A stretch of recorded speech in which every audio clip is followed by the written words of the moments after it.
what happens when you find that the Mazda CX-5 too tiny for the family? The answer could be the Mazda CX-8. Welcome back to 0 to 60 Motoring. Once again, my name is Bill Siotori, and today I'm going to review a 2018 Mazda CX-8. You can check our reviews on our social media platforms. That is Facebook, Instagram, Twitter, and TikTok. If you want to purchase a car, you can also engage us on the number below so that I will scout a clean car for you.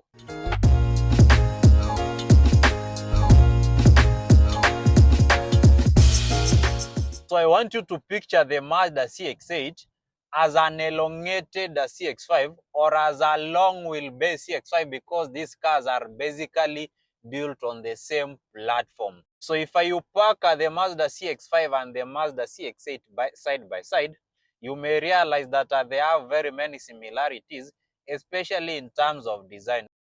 Now, because the current market prefers crossovers, I've observed that the Mazda CX-8 is actually registering very good sales. From the past 1 year, I've realized that the Mazda CX-8 is registering very, very good sales. So when you look at the pricing of a Mazda CX-8, it is in the region of 3.5 to 4 million shillings.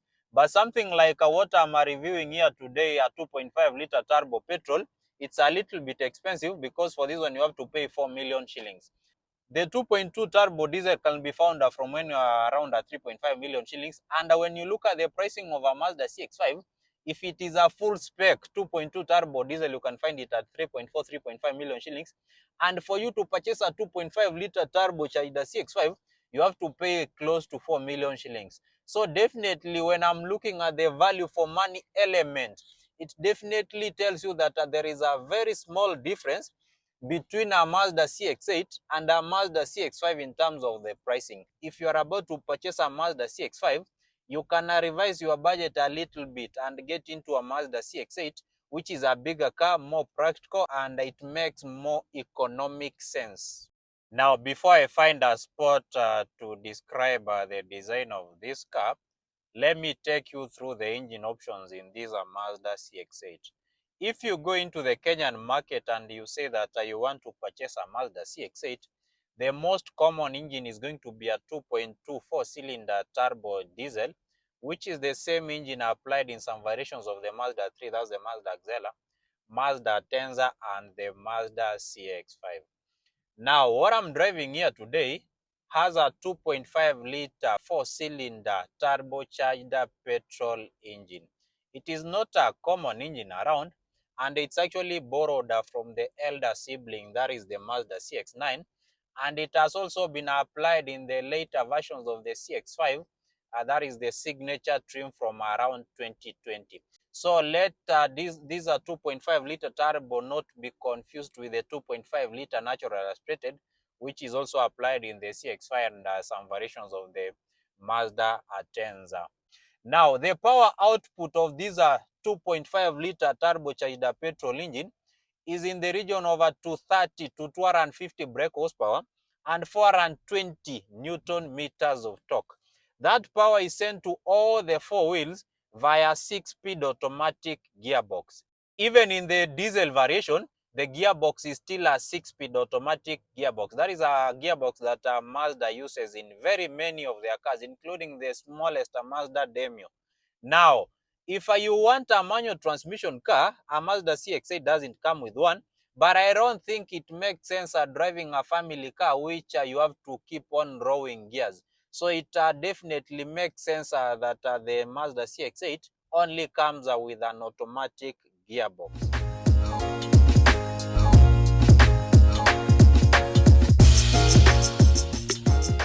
So there is something I really don't like about the Mazda CX-8, especially when I go to car shopping.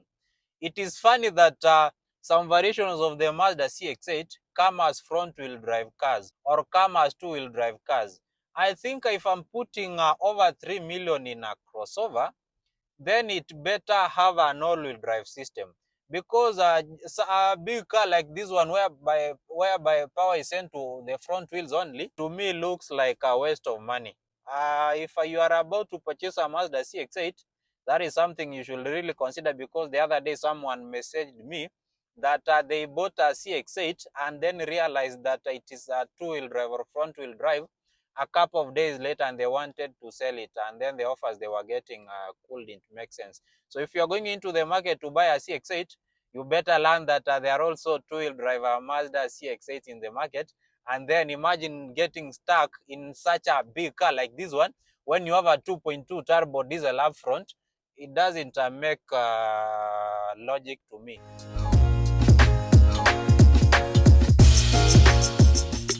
So this is how the Mazda CX8 looks like. Today, of course, is a rainy day. That's why we are having challenges shooting the car. But you can tell that it is an elongated Mazda CX5, because basically on this rear side, it's where it's longer. Basically, it has more inches to accommodate the third row seat. Up front, you can still see that it looks somewhat similar to a CX5 or even a CX9. You have a daytime running lights here, a massive Mazda grill here, fog lights down here, parking sensors. Generally, it still adopts as Mazda's code or son of motion language design language. You have a 19-inch rims here, chrome finishes here, turn signals on the side mirror. It is basically like a long station wagon, which is actually jacked up. Now, this is how the Mazda CX8 looks from the back side. It actually comes with an electric tailgate, which opens that way. Now, when all the seats are in position, you may not be having a very good trunk space, because this is the only space you have when when all the seats are in position. So basically, this is the amount of room you have when all the seats are in position. So for you to enjoy the spacing of the Mazda CX8, sometimes you may need to lower down this third row seat.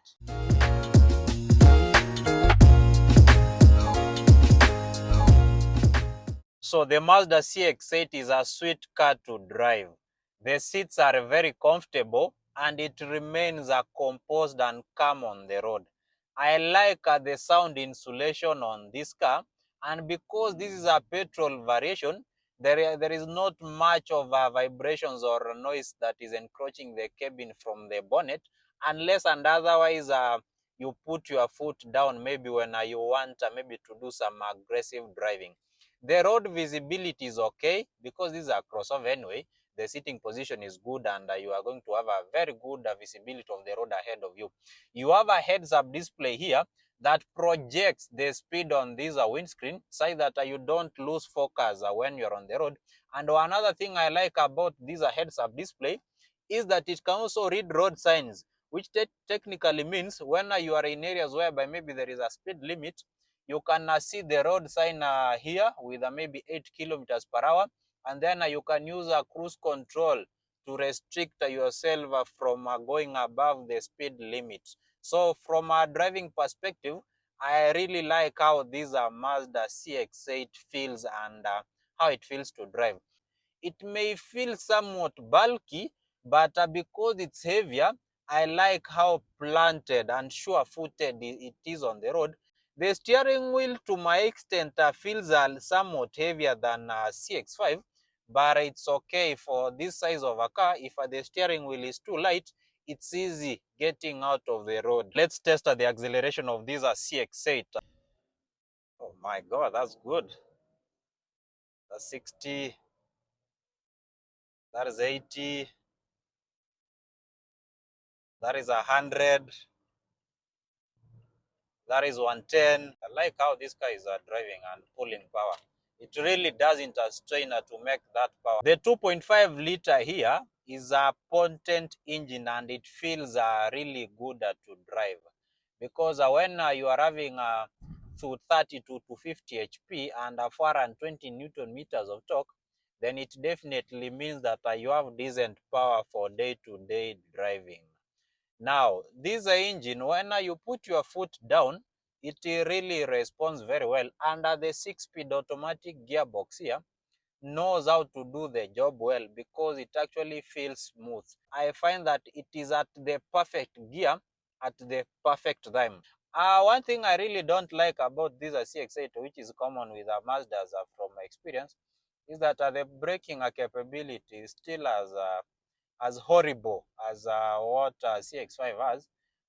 But I don't think it may be a factor for very many people.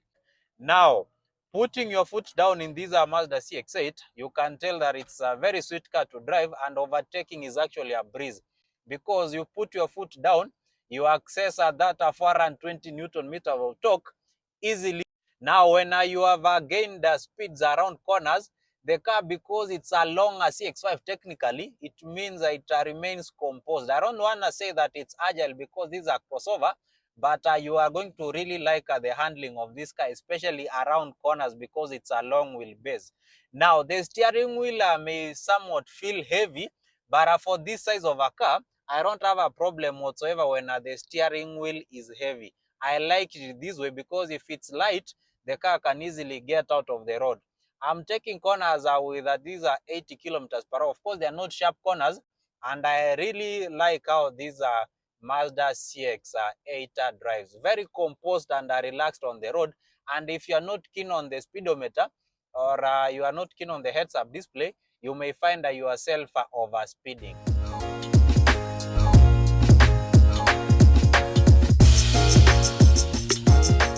When you are purchasing a 2.5-liter turbocharged petrol engine car with an all-wheel drive system, which weighs close to 2 tons, then definitely fuel consumption should not be one of your biggest priorities. It can be a factor, but it should not be the main factor. Because if you drive a Mazda CX8 sensibly, an average fuel consumption is going to be around 10 kilometers per liter. Now, I have a 2.5-liter turbocharged all-wheel drive car in the form of a Subaru Outback BPH, and my fuel numbers sometimes can go up to 8 kilometers per liter when I'm aggressive on the gas pedal. So technically, I know how it means to drive a 2.5-liter AWD, especially in terms of fuel consumption. But if you feel like 10 kilometers per liter feels like something that is heavy on the pocket, then you can consider the 2.2 turbo diesel CX8. And in the 2.2 turbo diesel CX8, you can actually do up to 13.5 kilometers per liter on long stretches or where the roads are good. But for this one, the best you can do is 10 kilometers per liter. And if you are aggressive on the gas pedal and you use this sports mode, definitely your numbers can go as low as 8 kilometers per liter.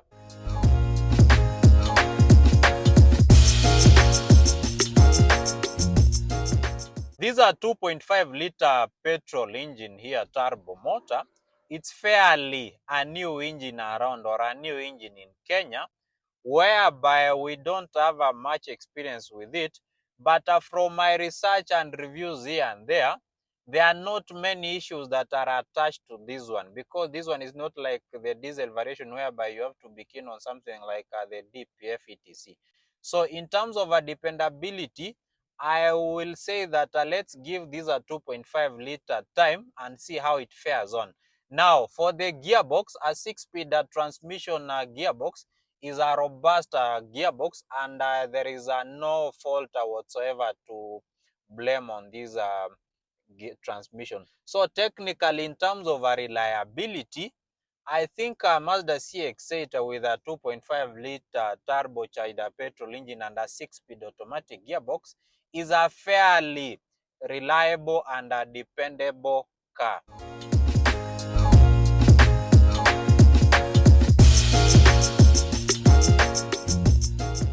Now, the main reason why someone is going to purchase a Mazda CX8 is because of a spacing.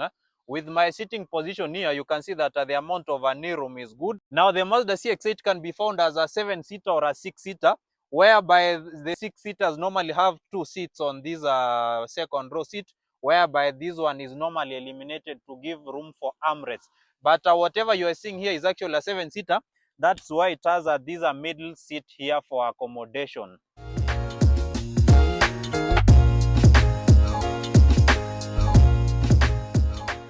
So inside the Mazda CX8 is a pleasant place to spend time in.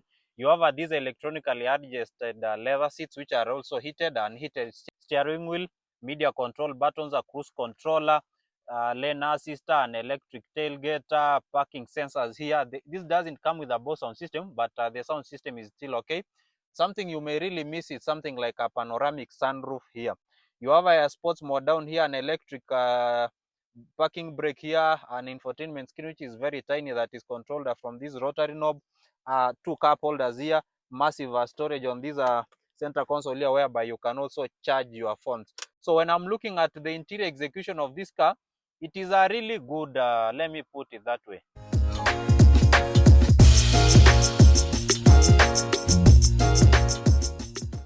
So when you're looking at a Mazda CX8 and the price point, there are not many cars at that price point that can deliver the power of the Mazda CX8 and still carry 7 or 6 people. The nearest, the best competitor, I'll say, to this Mazda CX8 will be something like the Toyota Kluger or the Toyota Highlander. But now the pricing of the Toyota Highlander is on the roof. Another rival that can come close to the Mazda CX8 is something like a Kia Sorento or something like a Hyundai Santa Fe, whereby the Sorento and the Santa Fe are one and the same cars are dressed differently. So those are the rivals of these Mazda CX8. And then when you're looking at the pricing of all those cars, I think the Mazda CX8 offers the best value for money, considering that it is the most affordable car in that class. So with around 3.84 million shillings, I think a Mazda CX8 makes sense if you want something for the family and something that still drives well. Because currently when I'm looking at the pricing of crossover, something like a Subaru Forester SK series, SKE or SK9, the fully loaded ones, you have to pay around 3.5 to 4 million shillings or even more. Something like a Honda CRV, 4.5 million shillings. Something like a full spec Mitsubishi Outlander 2.4 all-wheel drive, every bell and whistle, you pay around 3.5. The north of that, Volkswagen Tiguan, that is the new shape, you're going to pay over 4 million shillings for the 2-liter TSI variation. So that one tells you basically, when you put all those cars side by side with a Mazda CX8, then it means that a Mazda CX8 has a lot of things that it brings on the table. And from my prediction and how I've observed the Kenyan market, the Mazda CX8 is one of those cars whereby the taxman is going to revise their duties, and for sure, as time goes by, a Mazda CX8 will actually receive a price hike, basically because the demand is going higher, and then the taxman normally revises duties for cars that are selling well. It happened to the Mazda Axela and the Mazda CX5.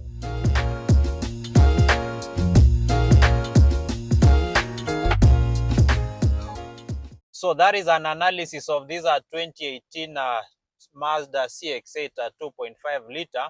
In case you have a question about this car, you can always contact us via the number below. You can always reach out to us through our social media platforms, so that we help you in case maybe you have a question. And if you want to purchase a car, you can always scout us to get a clean car for you. We offer those services, and remember to subscribe to our YouTube channel so that you don't miss any of our videos.